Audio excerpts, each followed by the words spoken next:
This morning on The Real Story, we're checking in mid-legislative session. Connecticut's nonprofits, as they relentlessly rally for more state money and say they've been shortened for decades, we're learning from those affected what's at stake if lawmakers choose fiscal guardrails over their funding ask. But first, as thousands of Connecticut voters have already cast their ballots through the state's first early voting, with plenty more waiting for the official presidential primary day. This Tuesday, we're sitting down with a local registrar straight from the polls. Stay with us as we dig into the process, the security of our systems, and more.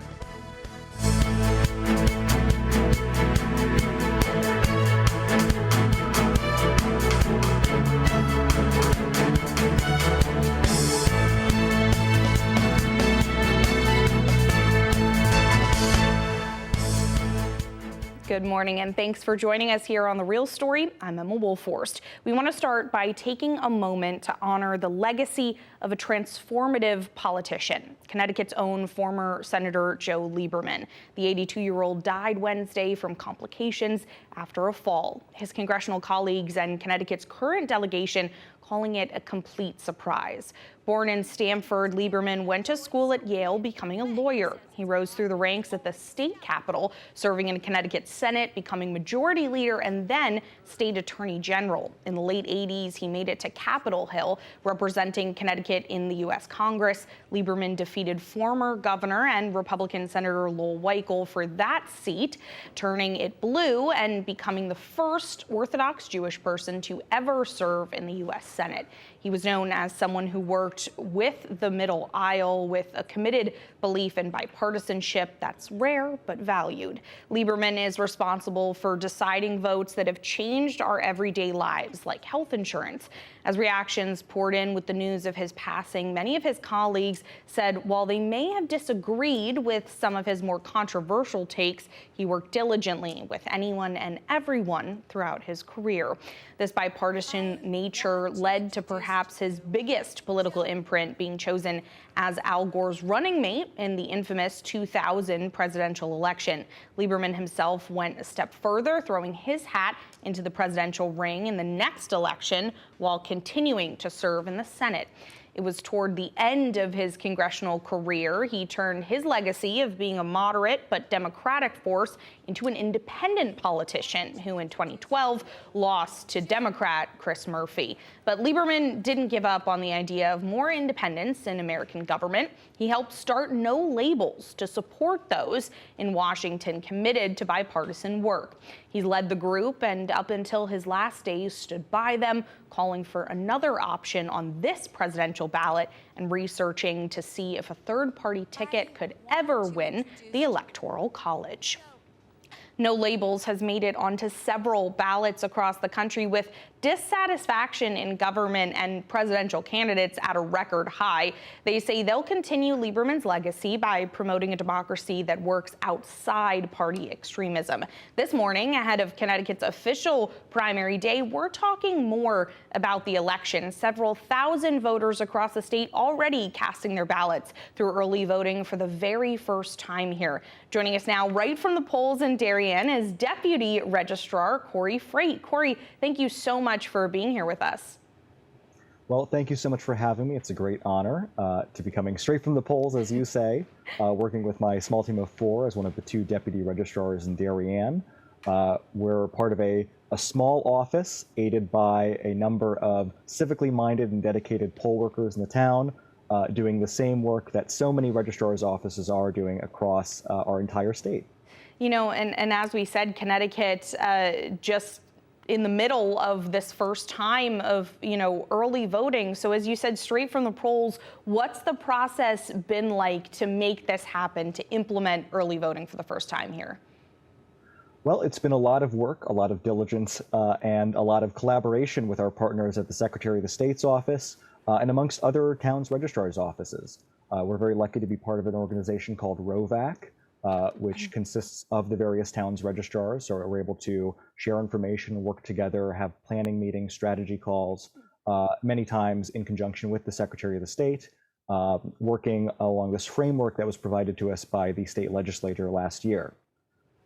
It has been a fun process, a learning process for all of us. We are the 47th state to do early voting in the country. However, we're still doing it for the first time here in Connecticut. Whether you're a voter, whether you're a poll worker, whether you're an election administrator, or an elected official, this is the first time we're dealing with this and implementing it. And I know that this has been a great learning experience for all of us as we're making sure that each eligible voter has a right to cast their ballot through these 4 days of early voting ahead of the primary. This is going to provide us with a lot of good notes and things to consider as we look ahead to possibly a primary in August, as well as the general election in November. And Corey, you mentioned, obviously, this is the first time for everyone, not just voters, but for you all working at the polls for our state legislature. And you mentioned the structure the legislature implemented last year. There has been a lot of conversation about that funding because every municipality got the same amount of money from the state, no matter their size. And many have said it was barely enough, while other, towns and cities reported having too much money. So whether it's staffing polls or even outreach to engage voters early, legislators have said they will take another look at this funding structure this session. But what has this looked like on your end from your office's perspective? Well, I've yet to personally meet someone in municipal government who says we've been given too much money by the state, but certainly our friends in Union, Connecticut, population 783, probably don't need as many resources as Darien, population 22,000, or Stamford, just next door, population 135,000. And I understand that the Secretary of the State's office has talked about developing a sort of formula to evaluate what funding can best be directed where in what amounts. Part of that is going to be dependent, I think, on the results of early voting this time around. We're getting a sense of what turnout is. And we only, for something like this, we only know what the turnout is going to be once it happens. We can make predictions, but we don't know what's going to happen and when voters decide to come out. Although certainly we predicted that yesterday, the first day of early voting on Tuesday was going to be one of the busier days, and we're expecting to have a strong finish on Saturday, the last day of early voting ahead of the April 2nd primary. And so the funding has helped us acquire new equipment, laptops, scanners, additional election infrastructure to help facilitate early voting in the locations in each town, as well as also helping to supplement the payroll for our poll workers. We need a robust, well-trained staff to implement early voting this time around, especially because it's a dual primary, so we have 2 lanes to go through. Right, and you said that it's so important, and you mentioned the different ways that this funding is used, but obviously this is kind of the dry run.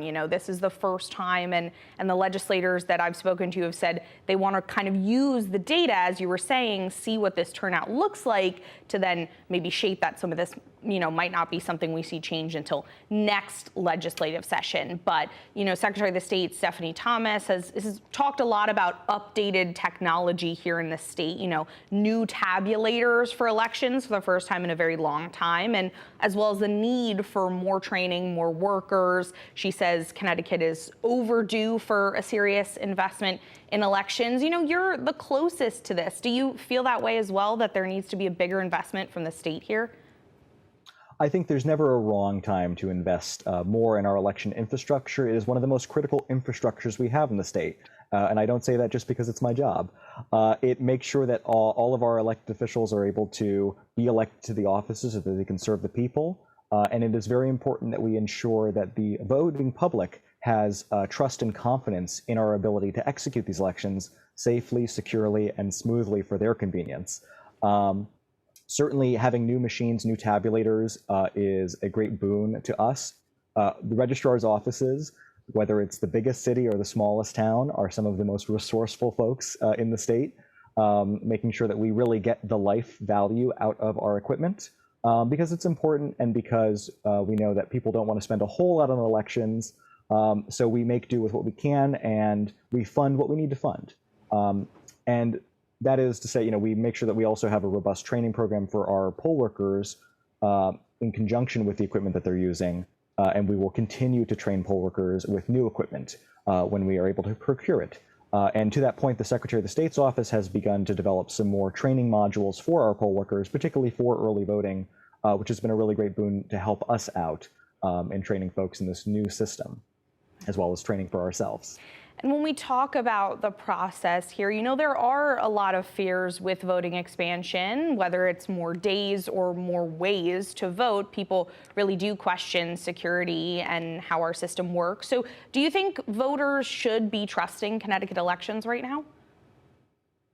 I certainly hope they do. Connecticut has a very strong record of election security, with minimal cases, if any, across the 169 towns overall of any improprieties or concerns. And with early voting, though many people may have some concerns about it being a new system, again, the early voting as a concept has been executed in 46 states before us, sometimes for many, many years beforehand, and in much larger volumes than we're experiencing or expect to experience for this first year of elections. It's also important to remember that with the early voting system, it is a bit of a combination of in-person poll site voting and the absentee process, simply because of the fact that these votes, for those who have voted early, will understand they're put into sealed envelopes, sealed secure envelopes that are individually stamped, which means we have a lot of accountability and an ability to rectify any mistakes. For example, if an unaffiliated voter was mistakenly given a ballot to fill out. And we're going to continue to develop these security systems as it goes on, but I have a lot of confidence in early voting, the way that it's set up. We have some measures and stopgaps to be able to ensure that only eligible votes are being cast up until Election Day. And Election Day is when these votes are counted, similar to absentee ballots. Right. So no votes are actually being run through.